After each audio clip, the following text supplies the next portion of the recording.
Hello everyone, welcome to Shriji classes. तो हम लोगों ने बोर्स मॉडल कर लिया था।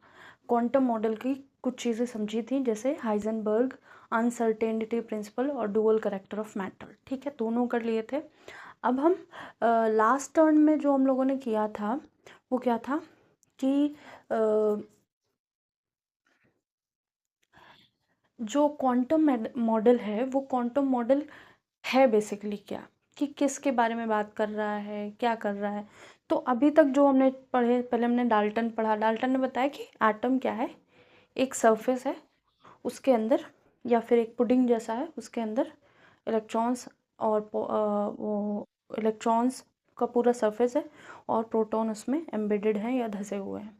ठीक है, उसके बाद कौन आया? रदरफोर्ड। रदरफोर्ड ने बताया कि बहुत सारी खाली स्पेस है और बीच में एक डेंसर कुछ है, बहुत डेंसर मास जैसा चीज़ है, जिससे बहुत अ, जो रेडिएशंस हैं, अल्फ़ा पार्टिकल्स हैं, वो क्रॉस नहीं कर पा रहे हैं और उससे डायरेक्टली, मतलब जो मास है वो बहुत कम एरिया में है, इतना कम एरिया में है कि अगर हम 10 या 20,000 अल्फ़ा पार्टिकल भेजते हैं तो एक ही दो ऐसे हैं जो डाइवर्ट होके बैक आते हैं। ठीक है, और बाकी बहुत सारे क्या करते हैं, रिफ्लेक्ट कर जाते हैं।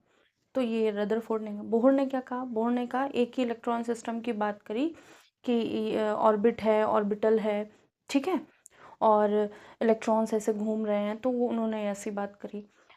रेडियस कितनी होगी इलेक्ट्रॉन्स का, इलेक्ट्रॉन्स जो घूम रहे हैं, प्रोटॉन न्यूक्लियस के आसपास जो इलेक्ट्रॉन घूम रहे हैं, जैसे ये न्यूक्लियस के आसपास इलेक्ट्रॉन जो घूम रहे हैं, उनकी स्पीड क्या होगी, इनकी रेडियस क्या होगी, इनकी एनर्जी क्या होगी, इस सब पे बात कर दी थी बोहर्स ने। अब जो क्वांटम मॉडल है, वो क्वांटम मॉडल हमारा क्या बात करता है? क्वांटम मॉडल हमारा ये बात करता है कि पहला, ये मल्टी इलेक्ट्रॉन सिस्टम है। ये हमको बताएगा कि इलेक्ट्रॉन्स कैसे भरे जाएंगे, एटम कैसा है एक्चुअल में, और इलेक्ट्रॉन के पाए जाने की संभावना क्या, कहाँ है, कब है, जहाँ नोड्स हैं, या फिर जैसे एस ऑर्बिटल में है तो सब जगह इलेक्ट्रॉन के पाए जाने की संभावना कैसी है, इक्वल है। पी ऑर्बिटल में है तो कहाँ होगा, नोड पे होगा कि उसका जो बल्क शेप है उस पे होगा, तो सारी बातें करेंगे। तो पहला हम लोग लिखते हैं हेडिंग, क्या है? क्वांटम मॉडल हमारा मल्टी इलेक्ट्रॉन सिस्टम पे काम करेगा। तो ये आज पूरा ख़त्म कर देते हैं और फिर अगर कुछ बचेगा तो वो नेक्स्ट टर्न पे कर देंगे। क्वांटम मॉडल काफ़ी कुछ समझा दिया था, लिखना है। तो पहली चीज़ हमें लिखनी है क्वांटम मैकेनिकल मॉडल। ठीक है, क्वांटम मैकेनिकल मॉडल, यही है मॉडर्न थ्योरी, और बोहर वाली बहुत इम्पॉर्टेंट है, तो उसको भी ध्यान रखनी है। ठीक है, रदरफोर्ड इतनी नहीं पूछी जाती, लेकिन 11th-12th में जो बच्चे हैं उनके लिए तो इम्पोर्टेंट है ही। लेकिन फर्दर हो सकता है कुछ कैरेक्टरिस्टिक पूछ ली जाए, या बहुत सारी कैरेक्टरिस्टिक दे के ये पूछ लिया जाए कि इनमें से कौन जो है वो रदरफोर्ड मॉडल पे सूट नहीं करता, कंक्लूजन ऐसा कुछ, या इनकरेक्ट ऑफ देम, कुछ भी पूछ सकते हैं। लेकिन जो बेसिक बहुत अच्छे क्वेश्चन बनने के चांसेस हैं वो कहाँ से हैं? क्वांटम मैकेनिकल मॉडल से। तो works on multi electron system. Multi electron system जहाँ पे एक से ज़्यादा इलेक्ट्रॉन्स प्रेजेंट होंगे, वहाँ पे ये वर्क करेगा। ठीक है, सेकेंड थिंग, यहाँ पे क्या बात हो रही होगी? यहाँ पे श्रोडिंगर की बात हो रही होगी, या फिर डिस्कवर किसने किया है? Discovered by Schrodinger. Schrodinger, Irving Schrodinger नाम था। तो आप लोगों को ध्यान रखना है श्रोडिंगर। श्रोडिंगर ने बहुत ज़्यादा रिसर्च करी है इस पे, बहुत बड़ी बड़ी थ्योरीज हैं।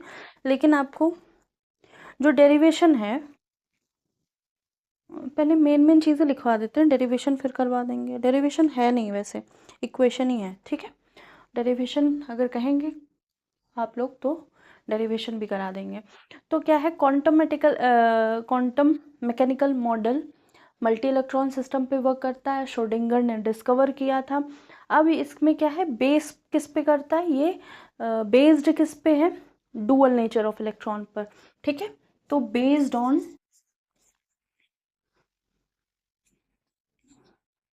डुअल नेचर ऑफ इलेक्ट्रॉन, यहाँ पे देखिए अभी तक एटम, न्यूक्लियस, स्पीड, रेडियस, इन सब के बारे में बात हो रही होगी, लेकिन क्वांटम मैकेनिकल मॉडल इलेक्ट्रॉन के बारे में बात करेगा, बहुत सारी बातें करेगा, बहुत सारी चीज़ें नहीं पता चलेंगी, ठीक है। तो यहाँ पे क्या है, डुअल नेचर के बारे में बात कर रहा है इलेक्ट्रॉन का, और मेनली वेव नेचर के बारे में बात करेगा। डुअल नेचर में दोनों आएंगे, मैटर एंड वेव नेचर, या पार्टिकल एंड वेव नेचर, और मेनली वेव नेचर की बात करेगा। Mainly talk about wave nature, तो वेव नेचर के बारे में ज़्यादा बात करेगा कौन, श्रोडिंगर, यहाँ पे इस थ्योरी में बात करेंगे।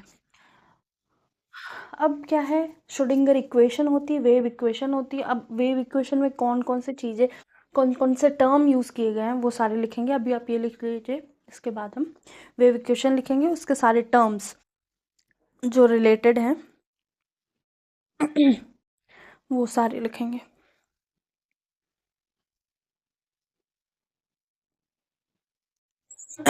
सॉरी।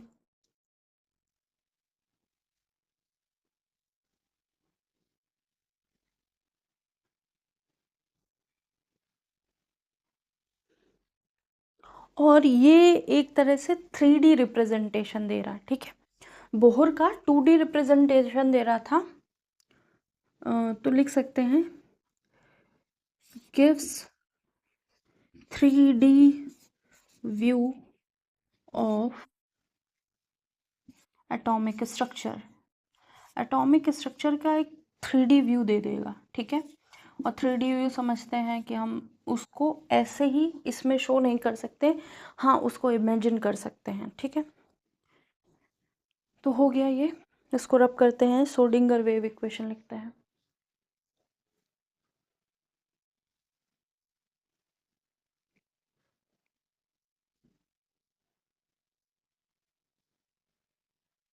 देखिए जब क्वांटम मॉडल होगा, 1D में, 2D में, 3D में सब देखा जाएगा, लेकिन जो मेन इक्वेशन है ना, वो हम 3D इक्वेशन वाली लेंगे, ठीक है। तो उसको बोलेंगे श्रोडिंगर वेव इक्वेशन, ठीक है। वेव के बारे में, पार्टिकल नेचर हम लोगों ने पहले भी पढ़ा है, पार्टिकल नेचर तो हम क्लासिकल थ्योरी से भी पढ़ सकते हैं, ठीक है, और उसी से पढ़ते हैं। अभी हम बात कर रहेंगे वेव नेचर कैसा है इलेक्ट्रॉन का। तो इक्वेशन है हमारी del 2 psi upon del x square, ये लिखते जाइए, सारे टर्म्स बताए जाएंगे। del 2 psi upon del y square plus del 2 psi upon del z square, ठीक है। फिर इसके आगे 8 pi square m, 8 pi square m upon, last नीचे क्या आ जाएगा, नीचे आ जाएगा h स्क्वायर। h स्क्वायर जो हमारा प्लैंक्स कांस्टेंट है, e minus V is equal to 0, ठीक है। अभी यहाँ पे केसेस नहीं पढ़ने हैं, केसेस केवल वो जो मास्टर्स स्टूडेंट होते हैं या नेट के लिए जो प्रिपरेशन करते हैं उनके लिए होता है, ठीक है। तो ये है श्रोडिंगर वेव इक्वेशन। इसी वेव इक्वेशन को हैमिल्टोनियन शॉर्ट फॉर्म में श्रोडिंगर इक्वेशन को क्या लिख सकते हैं, H cap psi is equal to E psi लिख देते हैं, ठीक है। तो यही शॉर्ट फॉर्म है, और एच क्या है, हैमिल्टोनियन ऑपरेटर, ठीक है। हैमिल्टोनियन ऑपरेटर है। उससे पहले हमें समझना है डेल क्या है, पार्शियल डिफरेंशिएशन या पार्शियल डेरिवेटिव, ठीक है। तो डेल जो है वो है पार्शियल डेरिवेटिव, जिनके पास मैथ्स है वो समझ गए होंगे, ठीक है। पार्शियल डेरिवेटिव क्या है, जिनके पास नहीं है वो ये समझें कि इसको पूरी पूरी तरह डेरिवेट नहीं किया गया या डिफरेंशिएट नहीं किया गया है, इसको हाफ डिफरेंशिएट किया गया बस।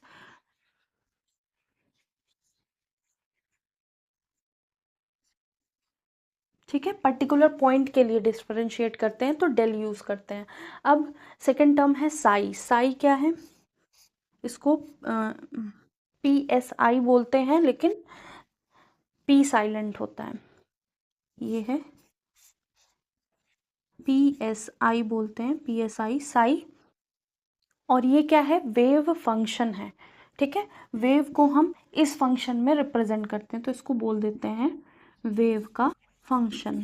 फंक्शन क्या है वेव का? साई है। अब नेक्स्ट टर्म जो हमारा है वो क्या है? अब देखिए एक्स वाई जेड ये सब क्या है? ये सब है हमारे कार्टेशियन फॉर्म में, जो एक्स वाई जेड डायरेक्शन है। 3D व्यू है तो एक्स डायरेक्शन में भी कुछ होगा, वाई डायरेक्शन में भी होगा, जेड डायरेक्शन में भी होगा। फिर इसके बाद एम क्या है? मास है। पाई पता है, पाई की वैल्यू। ई क्या है? एनर्जी है। वी है पोटेंशियल एनर्जी। तो सबकी बात करेंगे। अब हम बात करते हैं साई स्क्वायर क्या है। तो साई स्क्वायर क्या होगा? इलेक्ट्रॉन की प्रोबेबिलिटी। प्रोबेबिलिटी मतलब किसी चीज़ के पाए जाने की संभावना, संभावनाएं। ठीक है, तो प्रोबेबिलिटी होगी। इसके बाद जो साई है वो प्रोबेबिलिटी नहीं बताएगा, साई स्क्वायर ही प्रोबेबिलिटी बताएगा। ठीक है, ये वेव फंक्शन है, ये पॉजिटिव और नेगेटिव दोनों हो सकता है, कैन बी पॉजिटिव और नेगेटिव, और ये हमेशा पॉजिटिव रहेगा साई स्क्वायर। अब यहाँ पे क्या है? अब है ई। ई क्या है? Total energy. E is equal to total energy. जो हमारा सिस्टम लिया गया है उसमें टोटल एनर्जी क्या है? वी क्या है? Potential energy. जो हमारा सिस्टम है उसमें इलेक्ट्रॉन की पोटेंशियल एनर्जी क्या होगी, या पोजीशन क्या होगी? पोजीशन की वजह से जो एनर्जी होती है वो क्या होती है? Potential energy. ठीक है, अब एच क्या है? एच है हैमिल्टोनियन ऑपरेटर। तो बहुत सारे ऑपरेटर यूज़ किए जाते हैं, कंसिडर करे जाते हैं। उसमें से एक है हैमिल्टोनियन ऑपरेटर। अब जैसे x y Z D2 del ये सब यूज़ किए जा रहा है ना, तो वैसे ही ये हैमिल्टोनियन ऑपरेटर यूज़ किया जा रहा है। ठीक है,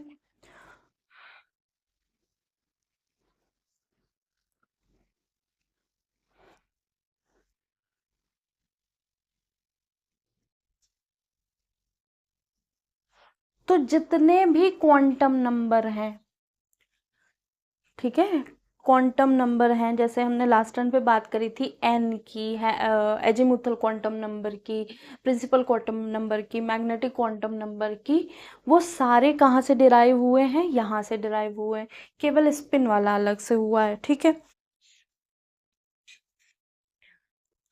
इसको नोट करिए। इसके बाद बात करेंगे ऑर्बिटल की, कि ऑर्बिटल एक्चुअल में होता क्या है, ऑर्बिटल क्या होता है, फिर सबशेल की बात कर लेंगे। तो सारी चीज़ें इस थ्योरी में आते आते सारी चीज़ें क्लियर हो जानी चाहिए, कि जो हमने कहाँ पढ़ ली थी, बोहर में पढ़ी थी, जो हमने क्या कहते हैं रदरफोर्ड में पढ़ी थी, तो वहाँ थोड़ी थोड़ी चीज़ें दी थी, थोड़ी थोड़ी चीज़ें नहीं थी, एक्चुअल पूरा चीज़ नहीं बताई गई थी। तो यहाँ पे सारी चीज़ें एक्चुअली बताई गई। तो ये है हमारी श्रोडिंगर वेव इक्वेशन, और इसका मॉडिफाइड फॉर्म ये है। तो ये दोनों ही फॉर्म में लिखी जाती है, और यहाँ पे साई क्या है? Wave function. तो वेव फंक्शन हमें ज़्यादा इम्पोर्टेंट है, ई इम्पोर्टेंट है, वी इम्पोर्टेंट है, एच इतना नहीं है लेकिन पता होना चाहिए। एच हैमिल्टोनियन एक ऑपरेटर है, कि मतलब ये इक्वेशन इस फॉर्म में मॉडिफाई कर ली जाती है बस।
हो गया, इसको करते हैं रब।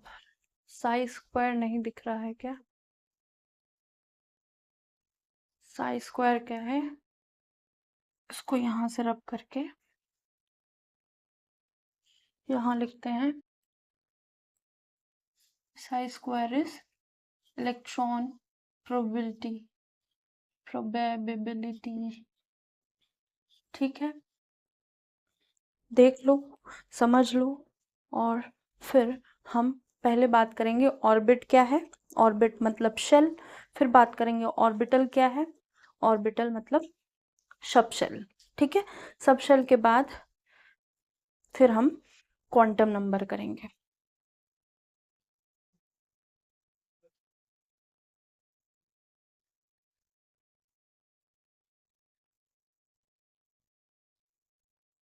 होप से हो गया होगा, इसको रब करते हैं।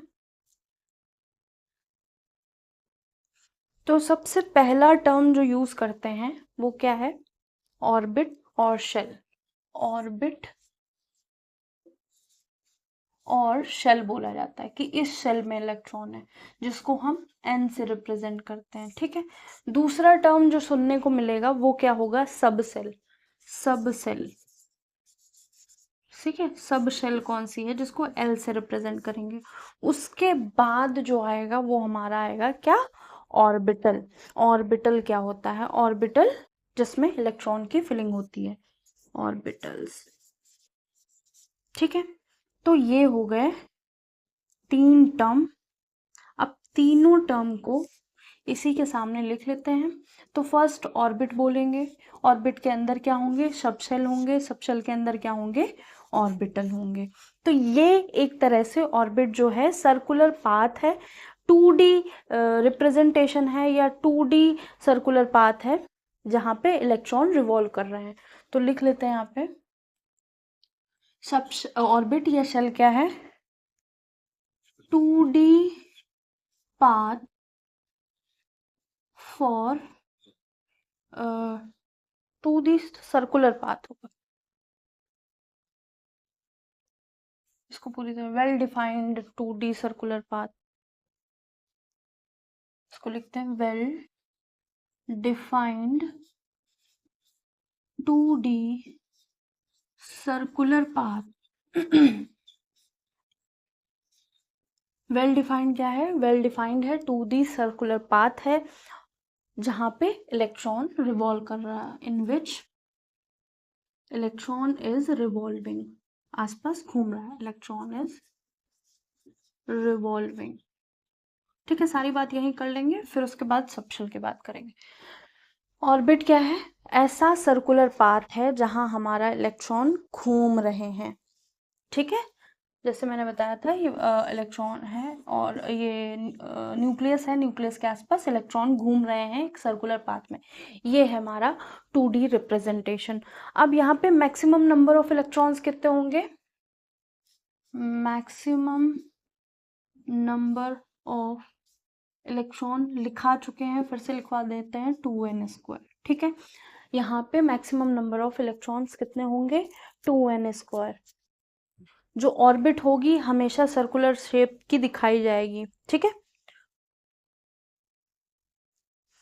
लेकिन जो हाइजेनबर्ग अनसर्टेनिटी की वजह से ये बहुत ज़्यादा इसका जो इलेक्ट्रॉन का पाथ था इतना डिफाइंड नहीं था, या इतना अच्छे से समझाया नहीं गया था। ठीक है, और ये एक्सप्लेन नहीं कर पा रहा था shapes of compound.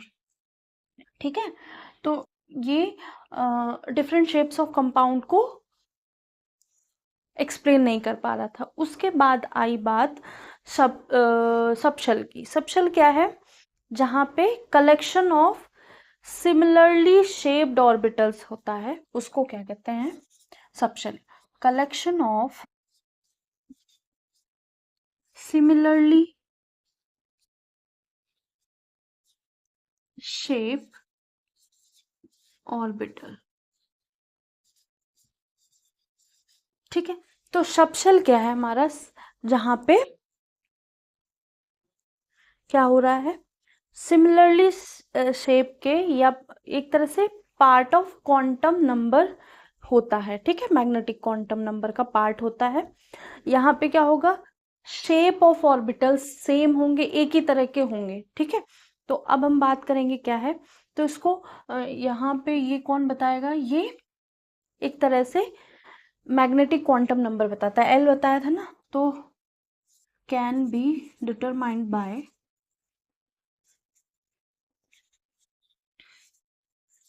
Magnetic quantum number, जो अभी हम पढ़ेंगे उसके बारे में। लेकिन एक शब्द और होता है, मतलब अगर एल की वैल्यू 0 आ गई, एल इज इक्वल टू 0, तो क्या होगा, एस ऑर्बिटल होगा, ठीक है। एल इज इक्वल टू 1 आ गया, तो एल इज इक्वल टू 1, तो मतलब, या फिर ऐसे बोल सकते हैं, इसको ऐसे नहीं लिखते हैं, ऐसे लिखते हैं,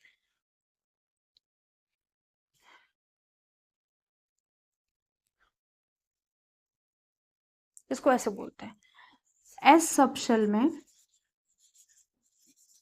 हैज 1 ऑर्बिटल, ठीक है, जिसको हम एक सेल से रिप्रेजेंट करेंगे, ठीक है।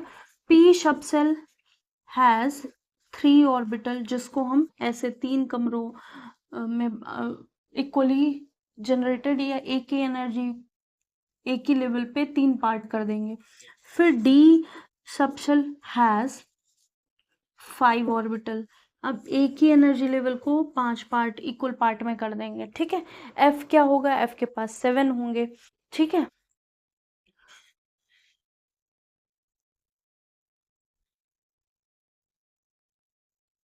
तो ये जो है ना, बेसिकली बता रहा है कि शेल है, सब शेल है, मतलब ऑर्बिट है। अब ये इनका कहने का मतलब है कि ये जैसे हमने बताया न्यूक्लियस बनाया, ठीक है, ये न्यूक्लियस में ऑर्बिट है, ठीक है। लेकिन एक सब शेल जैसी भी चीज है, सब शेल मतलब कि अगर एस ऑर्बिटल आ गया तो ये सर्कुलर दिखाएगा, ठीक है, सर्कुलर दिखाएगा। 2s आ गया, 1s आया ये, तो 2s आया तो फिर सर्कुलर दिखाया। अब 2s के साथ 2p भी आ रहा है, ठीक है, 2p भी आ रहा है, तो 2p पे कुछ ऐसा शेप भी बन रहा होगा, ठीक है, इसके साथ ऐसा डम्बल शेप बन रहा होगा, ठीक है, ऐसा, ये पी वाई होगा, ये पी एक्स होगा, इसके साथ पी जेड भी आ रहा होगा, तो ऐसा भी शेप बन रहा होगा। वो कहाँ बन रहा होगा, वो 2p 2s के साथ ही बन रहा होगा, ठीक है, उस एनर्जी लेवल उसकी सिमिलर होगी, सिमिलर तो नहीं कहेंगे, लेकिन वो, अब ये कहने का मतलब ये समझ लो कि n की वैल्यू यहाँ पे क्या हो जाएगी, 2 हो जाएगी। तो n की वैल्यू 2 हो जाएगी, तो मतलब वहाँ s सेल भी आएगा और p सेल भी आएगा। तो s के भी इलेक्ट्रॉन होंगे, p के भी इलेक्ट्रॉन होंगे, सारे एक ही एनर्जी लेवल पे होंगे। s जो शो करेगा वो नॉन डायरेक्शनल होगा, मतलब चारों तरफ एक जैसा दिख रहा होगा। p कहीं कहीं डंबल शेप दिख रहा होगा। अब जब कहीं कहीं डंबल शेप दिख रहा होगा, तो जहाँ डंबल, यहाँ फिर जहाँ जैसे ये है, यहाँ पे p ऐसे बन गया। अब जब p ऐसे बना, जहाँ बल्क है वहाँ नंबर ऑफ इलेक्ट्रॉन्स मिलने की संभावना ज़्यादा होगी विथ रिस्पेक्ट टू यहाँ जहाँ नोड है। अगर p ये पी वाई है, यहाँ पी एक्स बन रहा होगा, ये पी जेड बन रहा होगा, और इसके साथ ही यहाँ पे एस भी होगा, ठीक है। तो ये सब एक साथ होगा, तो वो समझने की बात है, ठीक है। और ये 3D व्यू में होगा, ठीक है। 3D व्यू का कहने का मतलब ये हमारा एटम है, एटम में ये पूरा एटम के आसपास क्या है, एक घेरा बना हुआ है, कि ऐसा मान लेते हैं हम, ये कैप है, कैप हमारा एटम का न्यूक्लियस है, ये हमारा एटम का न्यूक्लियस है, ठीक है। ये फर्स्ट शेल है, एस शेल है, एस शेल ने उसको चारों तरफ से घेर लिया, ठीक है। ये 3D व्यू है। अब पी एक्स क्या है, पी एक्स ऐसा है, ठीक है, पी वाई ऐसा है, और पी जेड ऐसा है। तो ये जो खाली स्पेस है ना, वहाँ कुछ नहीं है, केवल जहाँ लोब्स दिख रहे हैं, एक ऐसा होगा ऊपर लोब, पी वाई का, पी एक्स जेड का बोल दें, ये भी पी जेड का होगा, ठीक है।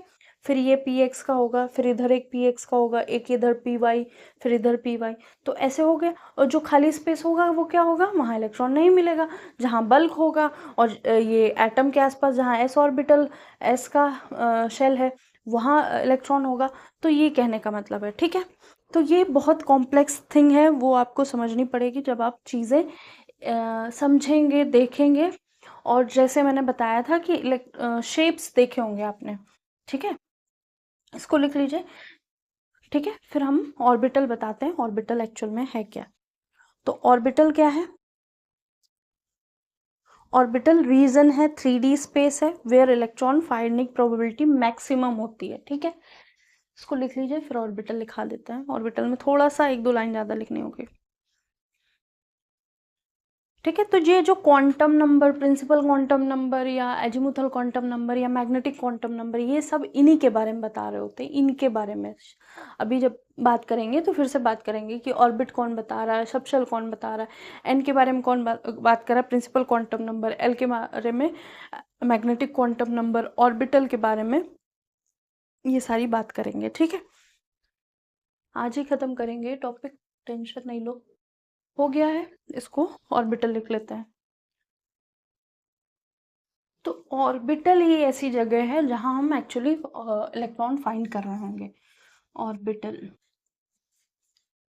ठीक है। ऑर्बिटल में क्या कहेंगे, या मैक्सिमम थ्री डी रीजन होगा, रीजन 3D रीजन होगा एक तरह से, ठीक है, जहां probability of finding electron is maximum.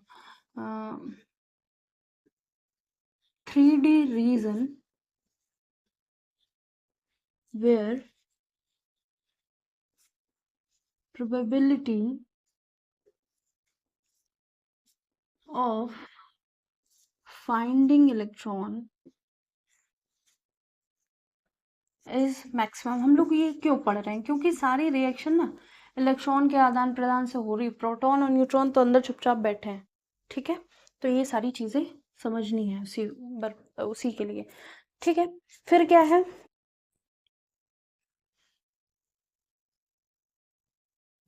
और यहाँ पे मैक्सिमम नंबर इलेक्ट्रॉन कितने होंगे, maximum number of electron in one orbital is 2। यहाँ पे केवल 2 ही इलेक्ट्रॉन होंगे एक ऑर्बिटल में, ठीक है। हमने क्या बोला था, ऑर्बिट में कितने इलेक्ट्रॉन थे, 2n² थे। अगर s ऑर्बिटल है तो n की वैल्यू 1 रख दी, ठीक है, ठीक है। तो तुम्हें उसमें कितने मैक्सिमम इलेक्ट्रॉन हो जाएंगे, तो 2s इलेक्ट्रॉन में हो जाएंगे। अब s की वैल्यू, n की वैल्यू 2 रख दी, अगर हमने n की वैल्यू 2 रख दी, तो s के इलेक्ट्रॉन यहाँ पे कितने बचेंगे, इलेक्ट्रॉन हो जाएंगे, यहाँ पे 8 इलेक्ट्रॉन हो जाएंगे। और 8 इलेक्ट्रॉन हम s में नहीं रख सकते हैं, खाली ना, खाली p में रख सकते हैं। तो दोनों में 2 इलेक्ट्रॉन इसमें, 6 इलेक्ट्रॉन इसमें रखेंगे, तब तो दोनों n की वैल्यू अगर 2 है ना, तो s और p दोनों आएंगे, ठीक है। दोनों में पूरे इलेक्ट्रॉन, 8 इलेक्ट्रॉन अगर होंगे तो दोनों में भरे जाएंगे, ठीक है। हम्म, तो अब क्या बात करें, मैक्सिमम नंबर ऑफ इलेक्ट्रॉन एक ऑर्बिटल में 2 होते हैं। Orbital have different shape, different orbital have different shape. जो डिफरेंट ऑर्बिटल होते हैं ना, उनके डिफरेंट शेप होते हैं। जैसे एस हमारा स्पेरिकल होता है चारों डायरेक्शन में, या सभी डायरेक्शन में सेम होता है ऐसे गोले की तरह, ठीक है। पी जो होता है, ये पी जेड मान लेते हैं, ये पी एक्स मान लेते हैं, ये पी वाई मान लेते हैं, तो ये p x, p z, p x, p y, ठीक है। फिर डी की बात करते हैं तो ये ऐसा बन जाता है, डी एक डी ऐसा बन जाता है, एक डी फिर ऐसा बन जाएगा, ठीक है, 3D। और उसके बाद एक ऐसा बनेगा इसमें डोनट शेप का, ठीक है। तो ये चीजें देखने को मिलेंगी। एक और बनेगा, वो भी ऐसा बनेगा, वो ऐसा बनता है, ठीक है। तो ये एस है, ये पी है, ये डी के सब फॉर्म है, 11th में पढ़े होंगे आपने, समझ में आ रही होंगी चीजें, ठीक है। तो यहाँ पे हमको डिफरेंट ऑर्बिटल के डिफरेंट शेप भी मिलेंगे, ठीक है। ये हो गई बात। और ये फॉलो कर रहा होता है, जो इससे पहले वाला था वो फॉलो नहीं कर रहा था, ये फॉलो कर रहा होगा हाइजेनबर्ग अनसर्टेनिटी प्रिंसिपल, ठीक है। और पॉली एक्सक्लूजन प्रिंसिपल भी फॉलो कर रहा होगा, ठीक है। और ये एक्सप्लेन करता है शेप्स ऑफ कंपाउंड। यहीं से लिख लेते हैं, also explain shapes of compound.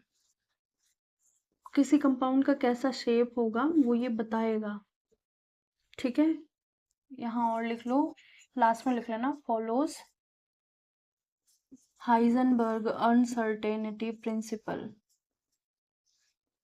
ठीक है। ये अनसर्टेनिटी प्रिंसिपल को भी फॉलो कर रहा, तो ये बहुत इंपॉर्टेंट हो जाता है। अब बात करेंगे क्वांटम नंबर की, तो इसको लिख लीजिए।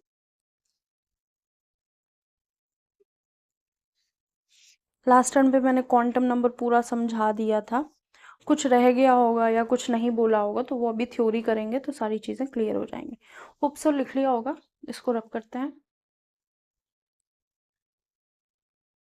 तो क्वांटम नंबर क्या होते हैं? क्वांटम नंबर तो बेसिकली ये पता बता रहे हैं इलेक्ट्रॉन का, ठीक है, या पोजीशन बता रहे हैं या लोकेशन बता रहे हैं। Use to find position of electron या location of electron, use to find location और पोजीशन ऑफ इलेक्ट्रॉन, ठीक है। ये पता बता रहे हैं एक्चुअल में इलेक्ट्रॉन है कहाँ, ठीक है। तो फर्स्ट हमारा क्वांटम नंबर कौन सा है? फर्स्ट है principal quantum number, principal quantum number, जिसको हम लोग स्मॉल एन से रिप्रेजेंट करेंगे, ठीक है।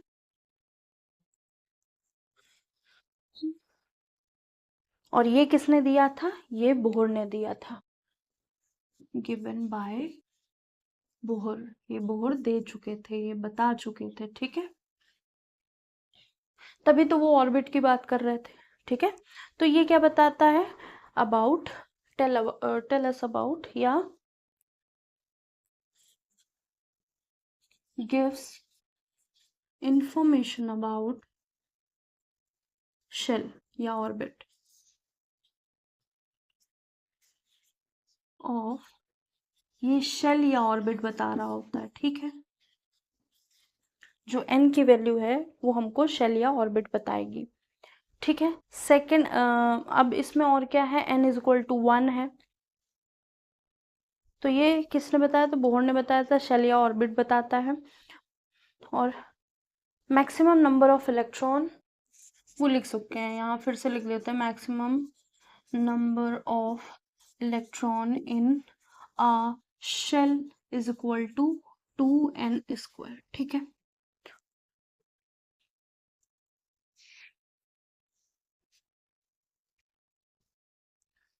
और टोटल नंबर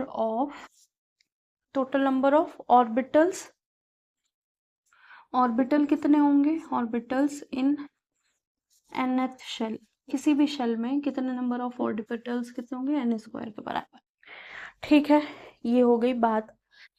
तो अगर n की वैल्यू 1 है तो n होल नंबर में 1 2 3 ऐसे सोन लिख सकते हैं। अगर n इज इक्वल टू 1 है तो वो कौन सा होगा?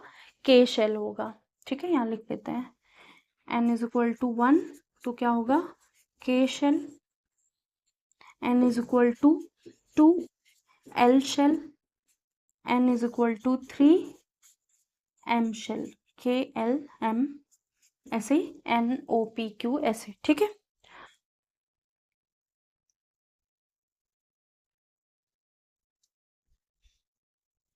तो क्वांटम नंबर जो है वो एनर्जी, एक इलेक्ट्रॉन की, सिंगल इलेक्ट्रॉन सिस्टम की एनर्जी भी बताता है।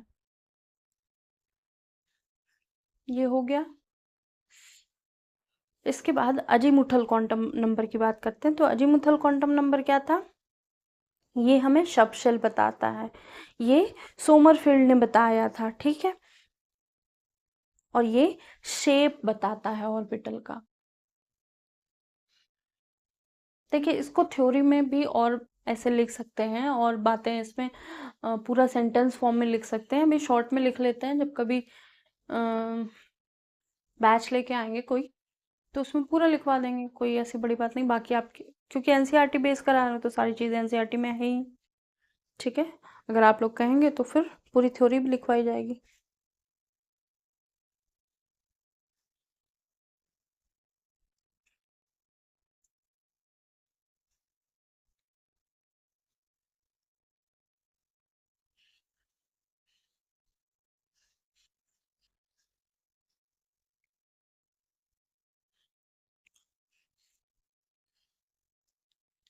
हो गया, इसको रब करते हैं।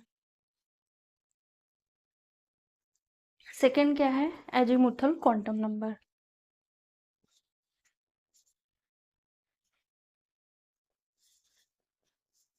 इसको रिप्रेजेंट करते हैं किससे? एल से। ठीक है, एजीमुथल क्वांटम नंबर क्या बताता है? Tell about subshell. तो सबशेल बताएगा तो शेप्स ऑफ ऑर्बिटल भी बताएगा। ठीक है, गिव्स इंफॉर्मेशन अबाउट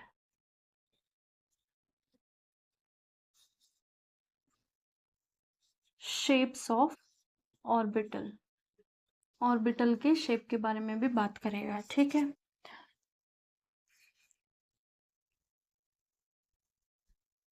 जितनी भी एल की वैल्यू आ रही उतने ही सबशेल होंगे। ठीक है, l is equal to, l किसके बराबर होगा? 0 से n-1 तक is equal to number of subshell. जितने भी सबशेल होगा उसके बराबर होगा, किसके? एल के बराबर।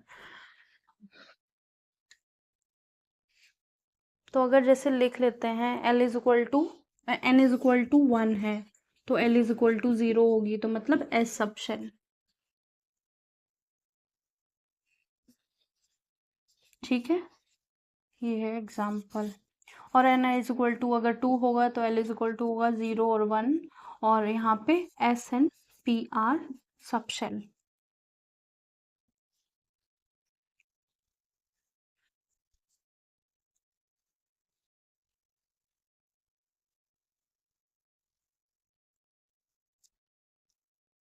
जीरो के लिए एस सबशेल, 1 के लिए पी सबशेल। ठीक है, और l is equal to t आएगा तो d subshell, l is equal to 3 आएगा तो एफ सबशेल। तो मल्टी इलेक्ट्रॉन स्पेसिस पे काम कर रहा है प्ले। तो एनर्जी में इसका कोई रोल नहीं दिखाता। ठीक है, नेक्स्ट है मैग्नेटिक क्वांटम नंबर।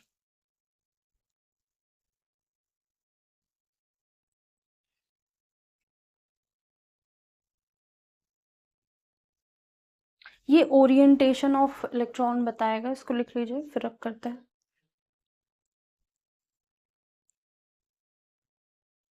जो मैग्नेटिक क्वांटम नंबर है वो ओरिएंटेशन ऑफ इलेक्ट्रॉन बताएगा, मतलब इलेक्ट्रॉन कैसे रखे गए हैं। ठीक है, अपने एक्सिस के हिसाब से। ठीक है, उसके बाद स्पिन क्वांटम नंबर।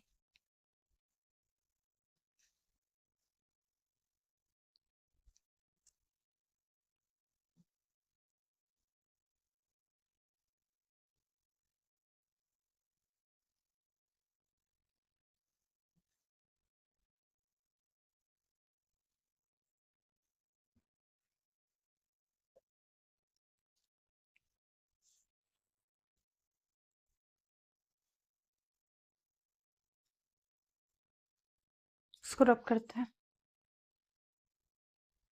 तो मैग्नेटिक क्वांटम नंबर एक तरह से ये बता रहा है कि जो ऑर्बिटल्स हैं वो कैसे अरेंज किए गए हैं। तो थर्ड है हमारा quantum number, magnetic quantum number.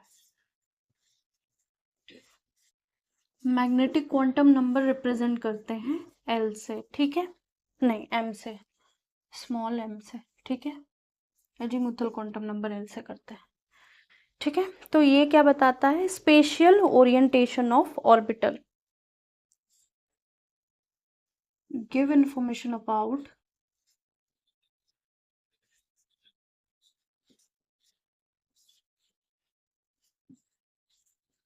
Special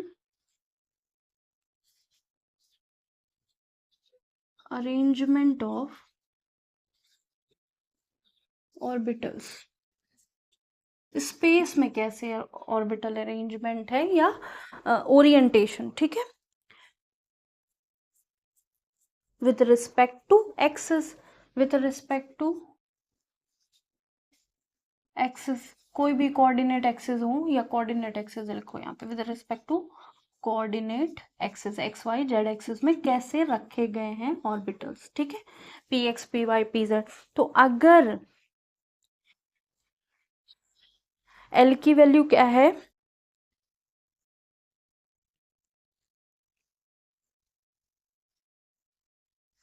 अगर एल की वैल्यू गिवन है तो एम इज इक्वल टू क्या हो जाएगा, M is equal to 2l+1 हो जाएंगे, इतने नंबर ऑफ ऑर्बिटल्स होंगे, ठीक है।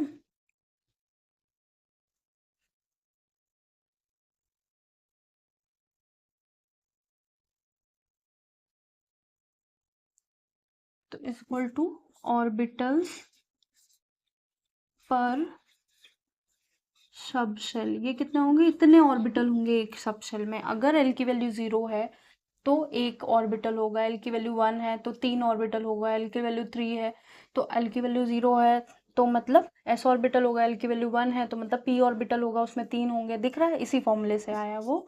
sp3, एस पे 1 है, पी में 3 है, डी में 5 है, वो इसी फॉर्मूले से आया। अब है हमारा spin quantum number,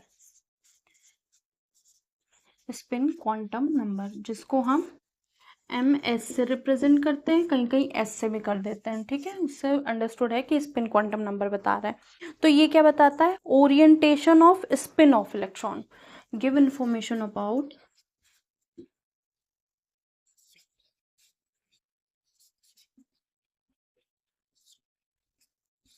spin of electron, या orientation of spin of electron बोल देते हैं, या arrangement of spin of electron, orientation लिखेंगे वो ज़्यादा बेटर लगेगा।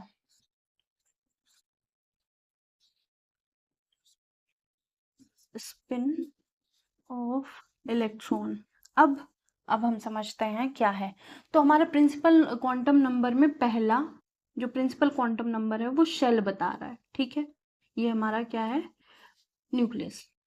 दूसरा क्वांटम नंबर क्या बता रहा है, सब शेल बता रहा है, ठीक है, कि ऐसा है, कि ऐसा है, ठीक है, एस है कि पी है।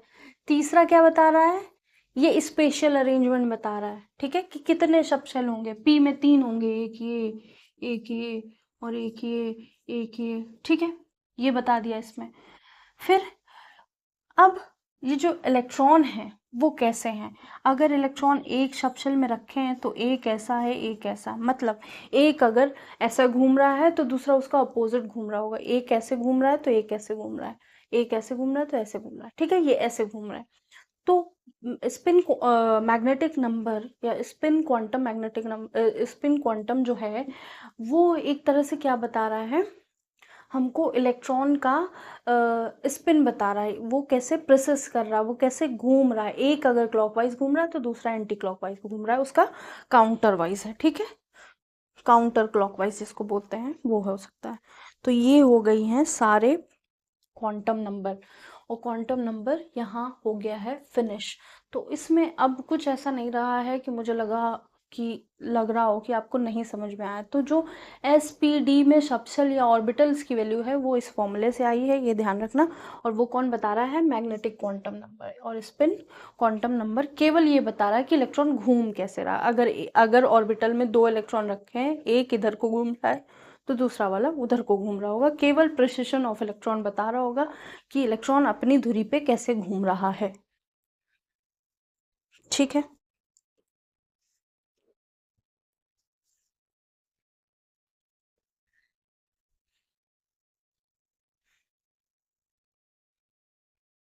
तो होप सो आज की क्लास अच्छी रही होगी, आपको पूरा क्वांटम मैकेनिकल मॉडल समझ में आ गया होगा। और यही था लास्ट, इसके बाद जो भी है जैसे पॉलिंग एक्सक्लूजन प्रिंसिपल है ऑफ वो प्रिंसिपल है, तो वो नेक्स्ट टर्म पे करा दिए जाएंगे। एक ही अब आई थिंक एक ही क्लास होगी, उसके बाद न्यूमेरिकल इसके कराए जाएंगे, ठीक है। उसके बाद नेक्स्ट चैप्टर स्टार्ट कर देंगे न्यूमेरिकल, संडे संडे होगा, और संडे में अभी थोड़ा मेरा भी क्लास का इशू चल रहा है, तो इसलिए न्यूमेरिकल नहीं हो पा रहे, लेकिन आपके एग्ज़ाम से पहले न्यूमेरिकल सारे होंगे, ठीक है? एनसीईआरटी के सारे न्यूमेरिकल। आज के लिए इतना ही। लाइक एंड सब्सक्राइब ज़रूर कीजिएगा और सजेशन दीजिएगा आपको जो अच्छे लग रहे हैं क्लासेस, और जो नया कुछ पढ़ना हो तो उसके लिए भी आप कमेंट कर सकते हैं। Thank you.